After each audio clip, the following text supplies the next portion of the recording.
Good morning दोस्तों, क्या हाल चाल है आप लोग के? आप लोग बढ़िया होंगे, पढ़ाई लिखाई अच्छा चल रहा होगा और जो भी आपके आईबीपीएस पीओ में अटेम्प्ट्स में है उसको इग्नोर करके पूरा फोकस कीजिए मेंस पे। साथ में प्री का भी एग्जाम दीजिए। प्री के लिए आपको कुछ नहीं करना है। जो भी आगे आपका प्री है, 2-3 एग्जाम है प्री का, जैसे like SBI clerk, IBPS clerk.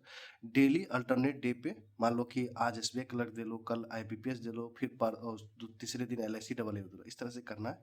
तो आइए आज का वीडियो स्टार्ट करते हैं। आपका जो ये पार्ट है, पार्ट 2 है, most expected current affairs for IBPS PU 2025। ये सिर्फ आईबीपीएस पीयू के लिए नहीं है, आपका एसबीआई पीयू, आईबीपीएस क्लर्क, आगे जितने भी होंगे उसके लिए, ठीक है। तो चलिए, आज ये पार्ट 2 है, पार्ट 2 है। तो हम इसमें 7 से 8 क्वेश्चंस लेंगे, देखते हैं कितना देर का बनता है। और पहला पार्ट 1 ऑलरेडी बना हुआ है, जाके देखिए, स्टार्ट कर दीजिए, देखे ना। रिवाइज पर्पज से देखिए, नोट्स बनाना है नोट्स बना लीजिए। और कैसे मैं नोट्स बनाता हूँ ये आप देखिए। अगर किसी को पेड चाहिए तो आप मेरे टेलीग्राम पे ज्वाइन कर लेना, कमेंट बॉक्स में टेलीग्राम होगा, वहां से आप मेरे ये हैंड रिटन नोट्स प्राप्त कर सकते हो। 300 400 है, 300 नहीं 400 में, ठीक है। एस महेंद्र देव, ये क्या पॉइंट में है? Chairman of economic advisor council to PM, इसका शॉर्ट फॉर्म होता है ईएसी पीएम। सिंपल सा याद रखिए कि chairman of economic advisor council to PM कौन बने हैं? एस महेंद्र देव बने हैं, ठीक है। इंपॉर्टेंट है, बड़ा पोस्ट है। और ये economic advisor council to PM 2017 में बनाया गया था। अब ये क्या होता है? Notes economist and farmer independent director of the axis bank, ये थे नोटेड, यहाँ पे नोटेड होगा, noted economist and farmer independent director of the axis bank के थे ये एस महेंद्र देव। अब देखो किसको रिप्लेस कर रहा है। पहले कौन था? डॉक्टर विवेक देवराय थे, इसकी ना डेथ हो चुकी है इस कारण से। He is the second person to be appointed. पहला कौन था जो economic advisor council to PM बना था? वो डॉक्टर विवेक देवराय जी थे। अब ये सेकेंड पर्सन बने, इसलिए वेरी वेरी इंपॉर्टेंट है। There is no fix tenure, इसका कोई फिक्स टेन्योर नहीं होता है, ठीक है। तो ये हो गया पहला। चलो पहला खत्म। अब दूसरा आओ, दूसरा है ये आपका वर्ल्ड का highest Chenab railway arch bridge के बारे में हम बात करेंगे। PM Modi inaugurates world highest Chenab railway arch bridge in Jammu Kashmir, built on Chenab river पे, ठीक है। ध्यान से देखिए क्या क्या इंपॉर्टेंट है पढ़ना। लोकेशन कहाँ है? 359 metre above the river bed of Chenab and 35 more the Eiffel tower, ठीक है। मतलब ये एफिल टावर जो है उससे 35 मीटर ज्यादा बड़ा है, ठीक है। डायमेंशन कितना है? लेंथ में देखा जाए तो 1315 मीटर है, मतलब ऐसे वाला लेंथ 1315 मीटर। और आर्क जो है ऐसे करके जिसपे बना हुआ है ये रेलवे लाइन, ऐसे करके आर्क जो होता है, ये वाला आर्क, ये आर्क बना हुआ है, इसी पे आपको ये बिछा हुआ है। तो ये लेंथ 1315 है, ये आर्क आपका 467 मीटर है, ठीक है। किसको किसके बीच कनेक्ट कर रहा है? कौड़ी और बक्कल एरिया को कनेक्ट कर रहा है, और रायसी डिस्ट्रिक्ट ऑफ जम्मू कश्मीर, ठीक है। कौड़ी और बक्कल, ये याद रखिएगा, कौड़ी और बक्कल को ऐसे क्वेश्चन पूछते हैं, किसको कनेक्ट कर रहा है। कितना टोटल कॉस्ट आया था? 1486 करोड़, 1486 करोड़ का कॉस्ट आया। Got it. और लाइफ स्पेन कितना है? 120 ईयर, 120 ईयर्स है इसका लाइफ स्पेन, ठीक है। ये हो गया। चलिए नेक्स्ट पे चलते हैं। वेरी वेरी मोस्ट मोस्ट, इसको आपको नोट्स बना लेना है, इसमें एवरी पॉइंट्स बढ़िया है। ये पिछले साल भी क्वेश्चन आया था। अब देखो, उंगा, यूनाइटेड नेशन जनरल असेंबली, ठीक है। ये यूनाइटेड नेशन का एक पार्ट होता है, ठीक है। Elected 5 country as non permanent members. अब देखो हर एक 2 साल पे ना नॉन परमानेंट मेंबर्स चेंज होते रहते हैं, ठीक है। उसका ना वो साइकिल्स चेंज होते रहता है। और इसमें बताता हूँ, चलो पढ़ लो पहले। UNGA elected 5 countries as non permanent member to United Nation Security Council for 2026-27 के लिए टर्म के लिए बना है, ठीक है। 2 साल के लिए होता है, 2026 और 2027 के लिए। यूनाइटेड नेशन सिक्योरिटी काउंसिल का हेडक्वार्टर न्यूयॉर्क में है। इसमें टोटल कितने मेंबर होते हैं? 15 मेंबर होते हैं, जिसमें से 5 परमानेंट होता है, 15 ये नॉन परमानेंट, इसी में ये घूमते रहता है, ठीक है। अब परमानेंट में कौन कौन है? रसिया है, चाइना है, यूएसए है, फ्रांस है, यूके, इसका भी नाम याद रखिएगा। इनमें से डाल देगा, बोलेगा कि जो परमानेंट मेंबर है इनमें से कौन सा नहीं है, ठीक है। ये फिक्स है। अब देखो जो 5 नया बना है, ये बहरीन बना है, कोलंबिया बना है, कॉन्गो बना है, लाताविया बना है, लाइबेरिया बना है। ये आपको रटना पड़ेगा। मतलब इसमें डबल एल है, डबल सी है, एक बी है, तो BCCLLL, BCC ऐसे याद रखो, BCCLL। ये तो BCC लगता है वो अथी वाला हो गया, ईमेल वाला, BCCLL। अब Bahrain, Colombia, Congo, Latvia, Liberia. 1 जनवरी 2026 से लेके 31 दिसंबर 2027 तक रहेगी इसकी अवधि। ठीक है, ये याद कर लो। अब किसको रिप्लेस करेंगे ये भी थोड़ा सा देख लो। अल्जीरिया को रिप्लेस करेंगे, गयाना को रिप्लेस करेंगे, साउथ कोरिया को रिप्लेस करेंगे, सायरा लियोन को करेंगे, सोल्वेनिया को करेंगे। ठीक है, अब देखो एक्स्ट्रा पॉइंट, थोड़ा सा इंडिया के बारे में जान लीजिए। Extra, India has held a non permanent member seat on the United Nation Security council 8 times, मतलब 8 बार भारत नॉन परमानेंट रह चुका है। लास्ट टाइम 2021-22 में रहा था। ठीक है, 2021 और 2022 के लिए बना था। नेक्स्ट 2028-29 में बनेगा। ये साइकिल घूमते रहता है। ठीक है, इसीलिए ये नेक्स्ट का भी प्रिडिक्ट कर लिए हैं कि हमारा नंबर कब आएगा, 2028 और 2029 के लिए बनेंगे। अब देखो ये 5 नया बना है, तो 15 में से 5 था परमानेंट और 10 था नॉन परमानेंट, तो 5 और अदर जो है वो कौन कौन है? अदर 5 नॉन परमानेंट जिसका टाइम टाइम है 2026 और 2025 के लिए, वो है Denmark, Greece, Pakistan, Panama, Somalia. ये पिछले ईयर ही बना था, यहीं से क्वेश्चन पूछा था भाई। ठीक है, तो ये हो गया very very most important current affair, ये याद कर लीजिएगा। चलिए, ये आपका तीसरा हो गया। अब चलिए चौथे पे चलते हैं। चौथा भी वाला भी बढ़िया क्वेश्चन है। चौथा बोल रहा है आरबीआई का डिप्टी गवर्नर है टी रविशंकर जी, अपॉइंटेड हुए हैं part time member of the 16th finance commission. यही पढ़ना है हमको। ये तो बस इतना ही है, इसका रोल खत्म हो गया। कि सिंपल सा है कि मान लो कि आपने इतना पढ़ लिया कि 16th फाइनेंस कमीशन में रिसेंटली पार्ट टाइम मेंबर कौन बने हैं? टी रविशंकर जी बने हैं, आरबीआई के जो डिप्टी गवर्नर, बस खत्म। बट इसके अलावा आज की डेट में आईबीपीएस पीओ जो पूछता है ना, या एसबीआई पीओ पूछता है, वो अलग चीज पूछता है। ये पढ़ लो, तिलक टू पर अंटिल फर्दर ऑर्डर। कौन अपॉइंट करेगा इसको? प्रेसिडेंट ऑफ इंडिया अपॉइंट करेगा। किस एक्ट के तहत? Clause subsection of clause 1 of article 280 of the constitution finance commission act 1951 की तरह। किसको ये रिप्लेस करेंगे? रिप्लेस किसकी करेंगे? रिप्लेस किसको करेंगे? 60 ये जो हमारे टी रविशंकर, अजय नारायण झा को।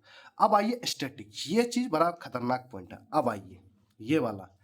अब देखो 15 कमीशन चेयरमैन नंद किशोर सिंह है, 2021-22 से लेके 2025-26 तक, मतलब ये 2026 में खत्म हो जाएगा। ठीक है, मतलब 31 मार्च 2026 में खत्म हो जाएगा 15 फाइनेंस कमीशन के लिए। हम लोग बात किस पे कर रहे हैं? 16 फाइनेंस कमीशन। अब आओ 16 फाइनेंस कमीशन, यहां आपको पढ़ना पड़ेगा। ठीक है, पीरियड कब से रहेगा? 1 अप्रैल 2026 से 31 मार्च 2031 तक रहेगा। Got it? चेयरमैन कौन है? अरविंद पनगड़िया जी हैं। Got it? Full time member कौन कौन है? अब देखो फुल टाइम मेंबर इसमें 2 हैं, एनी जॉर्ज है और मनोज पांडा, ये भी याद रखेगा। पार्ट टाइम मेंबर्स कौन है? सौम्याकांत घोष थे, जो ये एसबीआई के चेयरमैन, एसबीआई के एमडी भी रह चुकी है ये। और उसके बाद आपके टी रविशंकर जी अभी जो बने हैं, तो 2 पार्ट टाइम मेंबर्स भी हो गए। सेक्रेटरी कौन है? ऋत्विक रंजनम पांडे जी, ये भी याद रखिएगा, एक एक पॉइंट वैल्यूबल है। अब और आओ स्टेटिक्स और जानते हैं। अब आओ जो बीपीएससी, एसएससी ये सब में आता है उसके बारे में, कि finance commission. Finance commission constituted by president of India, मतलब प्रेसिडेंट ऑफ इंडिया के द्वारा बनाया जाता है। कहाँ पे ये मेंशन है? Article 280 of Indian constitution. ठीक है, आर्टिकल 280 में ये मेंशन है। टोटल मेंबर्स कितने होते हैं? 5 होते हैं। एक चेयरमैन होता है, आपको पता है। 4 मेंबर्स होते हैं। मैनर्स बोलिए, मेंबर्स बोलिए, जिसमें आपको पता है कौन कौन था। यहाँ देख लीजिए, 2 गो फुल टाइम और 2 गो पार्ट टाइम था ना, तो 5 हो गए। और फर्स्ट टाइम कमीशन कब हुआ था? 22 नवंबर 1951 में। ठीक है, इसी साल आपका इलेक्शन हुआ था, फर्स्ट आम चुनाव हुआ था, ये भी याद रखिएगा। फर्स्ट चेयरमैन कौन है? केसी नियोगी जी थे। जब 1991 में बना था तो वो फर्स्ट टाइम केसी नियोगी जी थे। Revenue sharing distribute between central, इसका काम क्या होता है? फाइनेंस कमीशन का काम क्या होता है? ये जो आप 16 फाइनेंस कमीशन पढ़ रहे हो, इसका काम क्या होता है? ये क्या करता है? रेवेन्यू शेयरिंग डिस्ट्रीब्यूट करता है बिटवीन सेंट्रल और स्टेट गवर्नमेंट को, इसीलिए ये बड़ा पॉइंट है। चलो चौथा पॉइंट भी खत्म। अब आओ एक और है, ये भी बढ़िया है, ये अभी रिसेंटली किसी एग्जाम में आया हुआ है। India elected to United Nation ECOSOC E C O S O C for 2026-28 term के लिए बना है। अब इसका फुल फॉर्म याद कर लो, United Nation Economic Social Council for 3 year term के लिए भारत बना है।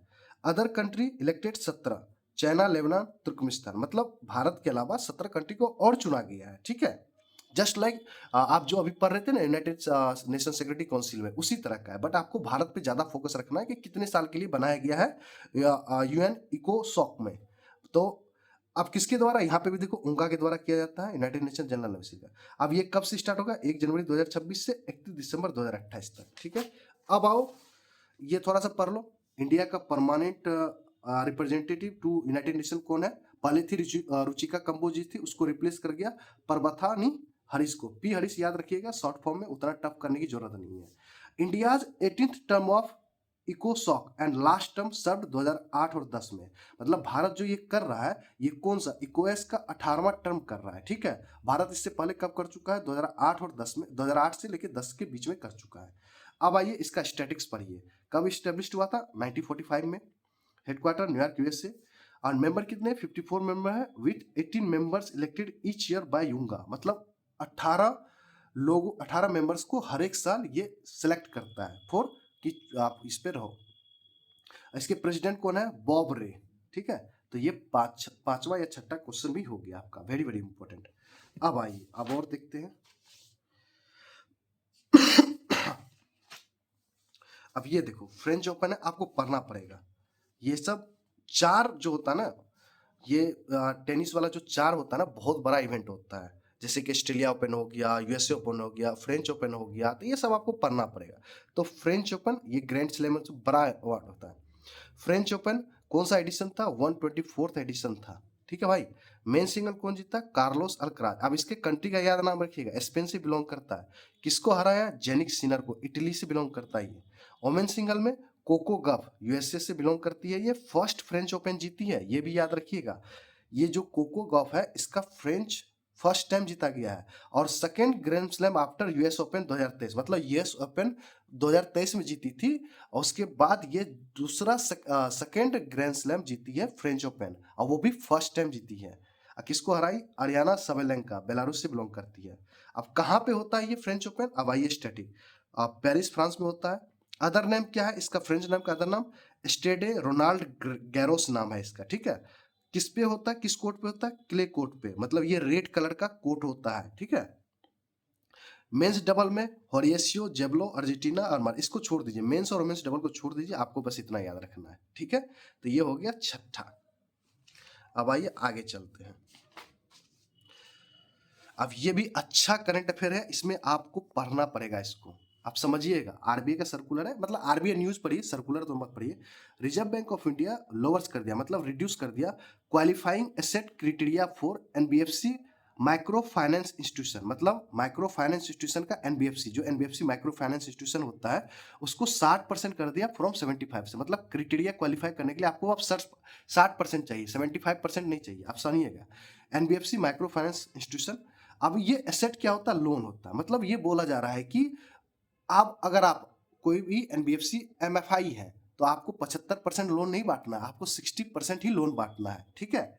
अब देखो यहाँ पे लिखा हुआ, it an NBFC micro finance institution fails to maintain the qualifying asset as per the threshold for लगातार 4 कंसेक्यूटिव क्वार्टर, ठीक है। It shall approach the RBI, मतलब आप आरबीआई के पास जाइए with a remediation plan for taking view in the matter, और फिर आरबीआई से बोलिए कि आप देखो जो कर सकते हो कर लो, ठीक है। अब क्या होता है, अब इंटरव्यू का क्वेश्चन देखिए और मेंस का question, what is micro finance loan. कोई बात नहीं, टेंशन नहीं लेना है दोस्तों, बन के रहेगा video. What is micro finance loan, micro finance loan is a defined as collateral free loan. इसको बोलते हैं, क्या डिफाइन किया गया है, collateral free loan given to a household having annual household income up to 3 lakh. पता है कल आपको क्वेश्चन मैंने ग्रुप पे एक शेयर किया था, याद है, यही क्वेश्चन था कि annual household income up to 3 lakh होना चाहिए, उसी को आपको माइक्रो फाइनेंस लोन है। मान लीजिए आप मान लो कि मैं हूँ, हाउस होल्ड में रहता हूँ, मेरा घर है, मेरी इनकम ना मैक्सिमम 3 लाख रुपए है, तभी हम माइक्रो फाइनेंस लोन ले सकते हैं। उससे ज्यादा होगा तो नहीं हो सकता है, ठीक है। Okay got it. तो ये आप समझ गए, ये याद रखिएगा, अप टू 3 लाख कि आपकी एनुअल इनकम होनी चाहिए, तभी आपको माइक्रो फाइनेंस इंस्टीट्यूशन से लोन मिल सकता है। ओके चलो, समझदार बच्चे हो आप। अब एक पोर्टल है, अब इसको पढ़िए।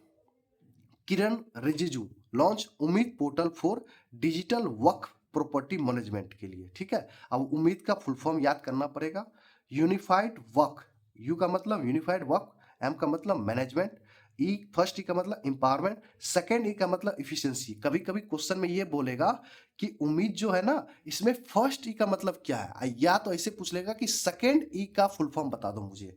और डी का मतलब development, develop by ministry of minority affairs, named after उम्मीद एक्ट ऑफ 1995। इसमें चेंज किया गया है, ये उम्मीद एक्ट ऑफ 1995 से बनाया गया उम्मीद पोर्टल को। Digital inventory, geo tagging of all work properties with 17 digit unique identifier. अब देखो उम्मीद पोर्टल में क्या होगा, मान लो कि आप वक्फ बिल बोर्ड में जो जमीन गया है उसमें क्या करेगा, जियो टैगिंग करेगा कि जो आपकी प्रॉपर्टीज है उसमें आपको 17 डिजिट का यूनिक आइडेंटिफिकेशन नंबर देगा। ये भी याद रखिएगा, 17 digit unique identification. Okay, got it, जिससे कि कुछ गड़बड़ ना हो। अब ये मेरा फेवरेट, ये भी क्वेश्चन आएगा, मुझे लग रहा है कि आना चाहिए किसी भी एग्जाम में, IBPS PO, SBI PO. MS Dhoni 11th Indian cricketer to be included ICC hall of fame. आपको पता है ना कितना बड़ा ये, इसमें जाना ही बड़ी बात होती है, ठीक है। और एमएस धोनी के अलावा 6 और लोगों को दिया गया है, मतलब वो फॉरेन कंट्री के था। मतलब एमएस धोनी इंडिया से 11वां प्लेयर बन गया है आईसीसी हॉल ऑफ फेम में जाने वाला, ठीक है। इसके अलावा 6 और प्लेयर है। शरद टेलर इंग्लैंड से बिलोंग करता है, सना मीर पाकिस्तान से है, डेनियल विक्टोरी न्यूजीलैंड से, ऑब्वियसली आपको पता है, आपको पता है डेनियल विक्टोरी ये स्पिनर बॉलर है, और अभी आपका हैदराबाद के जो है ना कोच है, बॉलर कोच है ये। मैथ्यू हेडन ऑस्ट्रेलिया का प्लेयर है, ये पहले चेन्नई में खेलता था, बढ़िया लेफ्टिस्ट बैट्समैन है, मतलब लेफ्ट से बैटिंग करता है। ग्रेम स्मिथ ये साउथ अफ्रीका, ये भी ओपनर बल्लेबाज है, ये भी लेफ्ट हैंड से बैटिंग करता है, बड़े अच्छा बैट्समैन है। और हासिम अमला ये साउथ अफ्रीका, क्या बल्लेबाज था। अगर आज की डेट में आप देख रहे हो जो रूट को खेलते हुए, उसी तरह का काम ये हासिम अमला करता था फॉर साउथ अफ्रीका के लिए, और जो रूट तो आपको इंग्लैंड के लिए करता है। तो टोटल इस साल आईसीसी हॉप फेल में कितने लोगों को ऐड किया गया, 7 लोगों को, ठीक है। अब आइए, ये जो इंडियन है ना, टोटल 11 कैसे हो गया, 11 इंडियन, 9 मैन है, इसमें 2 ओमेन है, ठीक है। और 2 ओमेन का नाम याद रखिए, डायना इडूजी 2023 में, और नीतू डेविड 2024 में बनी थी, ठीक है। अब आइए, फर्स्ट किसको मिला था, सुनील गावस्कर जी को 2009 में आईसीसी हॉल ऑफ फेम में शामिल। बिशन सिंह बेदी जी दूसरा, तीसरा कपिल देव जी, चौथा अनिल कुंबले जी, पांचवा राहुल द्रविड़ जी। सचिन तेंदुलकर को 2019 में दिया गया है, ठीक है। अब ये 2019 जानते हो क्यों लिखा हूं मैं, क्योंकि मैं कोई एक एग्जाम दे रहा था इसी साल, तो इसने सचिन तेंदुलकर के पूछा था डेट कब था, इसलिए मैं ये मेंशन कर रहा हूं, इसीलिए। अब विनोद मकन, अब वीरेंद्र सहवाग 2023, जानबूझ के ऐड करा है मैंने, ये डेट 2023 में मिला है। लास्ट सबसे रिसेंटली एमएस धोनी को मिला है, ठीक है। ICC cricket hall of fame launch in 2009 में, ठीक है, और लॉन्च ही किया गया था 2009 में, और पहला ही सुनील गावस्कर को ऐड किया गया था इंडियन की तरफ से। सोचो कितना बड़ी बात है भाई। चलो ये भी हो गया। भाई नोट्स बना लेना, ये मत सोचना कि भाई ये याद कर लेंगे, आहा, ये इंडेक्स पढ़ लीजिए किसी भी एग्जाम के लिए। आप कोई भी मल्टीपल एग्जाम दे रहे हैं, बैंक दे रहे हैं, बिहार का कोई भी एग्जाम दे रहे हैं, झारखंड, कुछ भी, एनी, ये पढ़ के जाइएगा, ठीक है। अब देखिए, ग्लोबल जेंडर गैप रिपोर्ट 2025 19वां एडिशन था, ठीक है। इसको कौन पब्लिश करता, वर्ल्ड इकोनॉमिक फोरम, बहुत बड़ा ऑर्गेनाइजेशन है ये। इसका हेडक्वार्टर कहाँ है, क्लोगनी स्विट्जरलैंड में है। टोटल कंट्रीज 148 पे लिया गया। सब इंडेक्स भी आता है इसमें, अलग अलग दूसरा रैंक भी है इसमें। अब सब इंडेक्स में economic participant opportunity, educational attainment, health and survival, political empowerment. अब इंडिया का रैंक कितना है, आइए उसको देखिए। इंडिया का रैंक 131 है, फॉलिंग 2 पोजिशन, मतलब ये ना 129 था पिछले बार, बट इस बार 2 पोजीशन का इसको ना इंक्रीज हो गया, मतलब गलत वे में चला गया, मतलब ये स्लिप कर गए हैं 2 पोजीशन, मतलब ये बढ़ गया है। स्कोर कितना है, 0.644, ये पढ़ना पड़ेगा। अब भारत का रैंक सब इंडेक्स में कितना कितना है, फर्स्ट वाला जो ये हम मैंने बताया इकोनॉमिक पार्टीशन अपॉर्चुनिटी में 144 है, एजुकेशनल अटेनमेंट में 110वां रैंक है, तीसरा हेल्थ एंड सर्वाइवल 143 है, ठीक है। फोर्थ जो है पॉलिटिकल एंड एम्पावरमेंट, ये बढ़िया है, 69 है, ठीक है। अब आओ फर्स्ट पे कौन है, आइसलैंड है, ये कंटिन्यू 16 साल से इसी पोजीशन पे है। और सोचो 10 में से इसके पॉइंट देखो, 0.926 स्कोर है भाई। सेकंड फिनलैंड है, थर्ड नॉर्वे है, फोर्थ यूके है, फिफ्थ न्यूजीलैंड है, लास्ट जो है 148, हाँ हमारे पड़ोसी है पाकिस्तान है, ओके। अब इंडिया का नाइबर कंट्री का रैंक देखो, जो सबसे बढ़िया एशिया में सबसे बढ़िया 24th में बांग्लादेश, किस हक से इसको दिया जा रहा है हमें ये नहीं समझ में आया। 119 भूटान, 125 नेपाल है, 130 श्रीलंका है, 138 मालदीव है, 148 पाकिस्तान है, जो कि लास्ट है भाई, क्या दिक्कत है। तो ये चीज हो गया। ओके, और है क्या, और है क्या, और है क्या, चलिए ये एक क्वेश्चन है, मैं इसमें बताता हूँ कैसे पूछेगा। पूछेगा कि रिसेंट में आरबीआई के द्वारा कौन सी कोऑपरेटिव बैंक को शेड्यूल बैंक का स्टेटस दिया गया। अब शेड्यूल बैंक का स्टेटस क्या होता है, जब आपको शेड्यूल बैंक का स्टेटस मिल जाता है तो आप हर एक तरह का काम कर सकते हो, लोन बांट सकते हो, डिपॉजिट बांट सकते हो, मतलब एवरीथिंग्स कर सकते हो, बैंक जो करता है आज की डेट में। ठीक है, तो रिसेंटली में कौन से कोऑपरेटिव बैंक उसका नाम दे देगा, तो उसका नाम है विशेश्वर सहकारी बैंक को। ठीक है, पुणे बेस्ड बैंक है, under section 42 sub section of clause A of the RBI act 1934 के तहत दिया जाता है ये शेड्यूल बैंक स्टेटस। ठीक है, schedule 2 of the RBI act 1934 ये है, इसको याद कर लीजिएगा। Okay, it become 50th cooperative bank. ठीक है, ये जो 50वां कोऑपरेटिव बैंक बना है जिसको शेड्यूल बैंक का स्टेटस मिला है, और थर्ड फ्रॉम पुणे है, ये याद रखिएगा। गॉट इट, आप लोग तो गॉट इट तो कर ही लेते हो। चलिए एक बढ़िया स्कीम है, पढ़ लीजिए, clean plant programme. Agriculture minister कौन है हमारे, शिवराज सिंह चौहान जी, उसने अनाउंस किया कि हम क्लीन प्लांट प्रोग्राम लेके आ रहे हैं। ठीक है, to set up 9 horticulture facilities across India. इसके तहत क्या होगा कि 9 हॉर्टिकल्चर फैसिलिटीज सेटअप किया जाएगा। गॉट इट, ड्यूरिंग द कहां पे हुआ था, अब ये देखिए शिवराज सिंह चौहान जी कहां पे अनाउंस किए थे, during the concluding session of India's first international agri hackathon held in Pune. अब ये भी एक आपके लिए क्वेश्चन हो गया कि इंडिया का फर्स्ट इंटरनेशनल एग्री हैकाथन कहाँ हुआ था, पुणे में हुआ था। अब देखो जो ये 9 जो लगेगा ना हॉर्टिकल्चर, उसमें से 3 देखो स्टेब्लिश होगा महाराष्ट्र में, पुणे फॉर ग्रेप्स के लिए, अंगूर के लिए, नागपुर फॉर ऑरेंज, सोलापुर पोमोग्रेनेट्स के लिए, और टोटल कॉस्ट कितना आएगा 300 करोड़ आएगा। अब ये जो क्लीन प्लांट प्रोग्राम इनिशिएटिव है will get expert technical assistance, हम कहाँ से लेंगे, इजराइल से लेंगे और नीदरलैंड से लेंगे। ठीक है मेरे भाई, तो सिंपल सा कि सीपीपी इन्वेस्ट मतलब क्लीन प्लांट प्रोग्राम जो इनिशिएटिव कर रहे हैं इसमें टेक्निकल असिस्टेंट भी चाहिए, तो हम कहाँ से लेंगे, आपको याद रखना इजराइल और नीदरलैंड से। अब 1 प्लांट लगेगा, ये हम अपने लिए बनाए थे क्योंकि बीपीएससी पेपर देना है इसके था, तो भागलपुर बिहार में लगेगा, आपको नहीं पढ़ना है। फॉर गावा मैंगो एवोकाडो, ये हम अपने बीपीएससी के लिए बना रखे थे अलग से। ठीक है, ये आपको नहीं पढ़ना है, अगर कोई स्टेट एग्जाम दे रहा तब आप पढ़ सकते हैं। ठीक है, गॉट इट। चलिए ये लास्ट है, हम लास्ट करेंगे इसको। ठीक है, Puducherry becomes 9th legislature to implement NEVA and small E VA national e विधान एप्लीकेशन। मतलब ये 9th लेजिस्लेचर बना है जिसने नीवा को एडॉप्ट किया है। 100% funded by ministry of parliamentary affairs करेगा। सीएम कौन है पुदुचेरी का, एन रंगास्वामी, गवर्नर के क्लास नाथन। ठीक है, ये याद रखिएगा। और है क्या भाई, देख लीजिए और है क्या, अरे ओहो, अरे बाप रे, ये सब तो बचा हुआ था, चलो कल करेंगे, यहाँ से करेंगे, INS गुलदार से करेंगे। ठीक है, तो इस पे प्यार दिखाओ आप लोग। देखो मेरी बातों को बुरा मत माना करो भाई, देखो मैं तुम्हारे भलाई के लिए बोलता हूँ, गुस्सा करता हूँ तुम्हारे लिए कर रहा हूँ। देखो हमें कोई फर्क नहीं पड़ रहा है, नहीं देखोगे तो हम भी बाद में छोड़ देंगे, बट तो क्या कर सकते हैं। मान लो जिंदगी इसी पे तो नहीं टिका हुआ है, बस हमारे तरफ से हम कोशिश कर रहे हैं कि आपका मार्क्स बढ़ जाए, आपका जॉब हो जाए। भाई हमने जो गलती करा है, मैंने अपने लाइफ में जो गलती करा है वो गलती आपको दूर करने की कोशिश कर रहा हूँ, बस मैं यही चाहता हूँ। ठीक है मेरे भाई, आप पसंद आए तो वीडियो को लाइक कर दो, जितना से जितना हो सके शेयर भी कर सकते हो, कोई इशू नहीं है। Thank you very much. और मैं ये सारे नोट्स कहाँ से बनाता हूँ, अभिजीत मिश्रा सर से। आपको लगता है कि वहाँ से कर सकते हैं तो वहाँ से भी कर लीजिए, वहीं से करना चाहिए, और वहाँ पे फ्री ऑफ कॉस्ट है। अगर आप मेरा पेड ये सब पेड लेना चाहोगे तो मेरे चार्जेस है भाई, तो उसके हिसाब से देख लो। Thank you very much, good luck.